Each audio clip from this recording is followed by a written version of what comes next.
It was a late and foggy evening, and Sarah was walking through an almost empty car park on her way home from work. As she walked, she felt as though she was being followed, but every time she turned around, there was no one there. Suddenly, she heard a sound coming from the darkness. It sounded like someone dragging something heavy along the ground. She froze in fear, trying to peer through the thick fog to see where the sound was coming from. As she stood there, she saw a shadowy figure emerge from the fog. It was a man, his face obscured by the darkness. He was dragging something behind him, and as he got closer, Sarah saw that it was a large metal hook. She tried to run, but her feet felt heavy and uncooperative. The man continued to approach, his eyes fixated on her. Sarah felt a cold sweat running down her face as she realized that she was completely trapped. Just as the man was about to reach her, a car pulled up in the car park, its headlights shining on the man's face.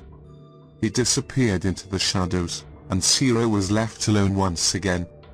Shaken but relieved, Sarah got into her car and tried to start it. But the engine wouldn't turn over. She tried again and again, but it was no use. She was stranded in the car park, with no one else around. As she sat there, she heard strange noises coming from the darkness.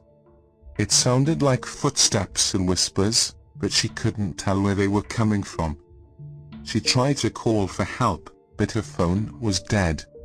Suddenly, she saw the man again, standing just outside her car window. His eyes were cold and empty, and he held the metal hook in his hand. Sarah screamed in terror, but the man just smiled and walked away.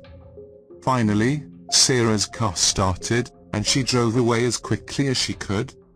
But as she looked in her rear-view mirror, she saw the man following her, his eyes glinting in the darkness. She drove faster, her heart pounding in her chest, until she was finally able to escape the car park and make it home.